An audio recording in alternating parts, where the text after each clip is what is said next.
amal apapun meskipun banyak, kalau tidak ikhlas tidak diterima. Ya. Demikian juga kalau ikhlas tidak sesuai dengan sunnah tidak akan diterima. Maka yang terbaik adalah akhlasuhu wa aswabuhu, yang paling ikhlas dan yang paling sesuai sunnah. Karenanya Allah tidak mengatakan ayyukum aktsaru amala, siapa yang paling banyak amalannya. Karena yang jadi patokan di sisi Allah yang terbaik. Seorang meninggal dunia dalam kondisi melakukan amalan yang terbaik. Bisa jadi seorang diberi umur yang singkat tetapi mendapat kedudukan yang tinggi. Ya, contohnya ya adalah Sa'ad bin Mu'adz radhiyallahu taala anhu, yang beliau masuk Islam sekitar sebelum Nabi berhijrah, sekitar setahun atau 2 tahun sebelum Nabi berhijrah, setahun sebelum Nabi berhijrah, kemudian dia meninggal tahun 5 atau 6 Hijriah. Dia hanya mengalami Islam sekitar 7 tahun atau 6 tahun 7 tahun. Hanya sebentar. Tapi begitu dia meninggal kata Nabi, ihtazza arsyur rahman. Maka arsy Allah bergetar. Kenapa? Karena keagungannya Sa'ad bin Mu'adz radhiyallahu taala anhu. Jadi tidak ada kata terlambat. Siapapun baru hijrah, baru dapat hidayah, jangan dia mengatakan saya tidak bisa menyusul yang lainnya. Tidak. Ente berusaha beramal sebaik mungkin, seikhlas mungkin, sesuai sunnah mungkin.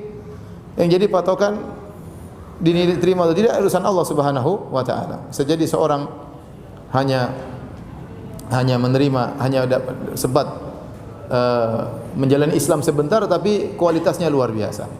Contoh, saya tadi baru saja baca hadis tentang Imra'atun Juhainiyah yang dia melakukan zina. Kemudian dia datang kepada Nabi dalam kondisi hubla, dalam kondisi hamil.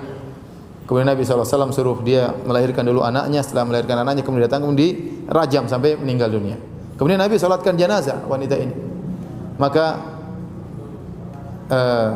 Umar bertanya, ya Rasulullah, bagaimana Anda menyelati orang ini sementara dia berzina? Kata Nabi SAW, laqad tabat taubatan law qusimat ala sab'ina min ahli al-Madinah lawasi'athum. Sungguh wanita ini telah bertobat dengan suatu tobat kalau dibagi untuk 70 orang Madinah yang berdosa kemudian bertobat cukup. Menunjukkan dia melakukan satu amalan yang luar biasa, yang menunjukkan tobat itu bertingkat-tingkat. Ini tobatnya wanita ini sungguh luar biasa. Seandainya dibagi untuk 70 orang tobat semuanya masuk surga, cukup dengan tobatnya satu wanita ini. Ini menunjukkan bahwasanya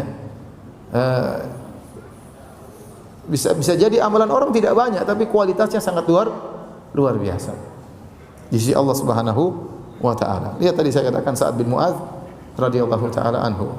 Nah, kalau seorang membarengkan keduanya antara kualitas dan jam banyak, ini luar biasa. Ya, sebagaimana para salaf ya, mereka memperhatikan kualitas dan juga kuantitas.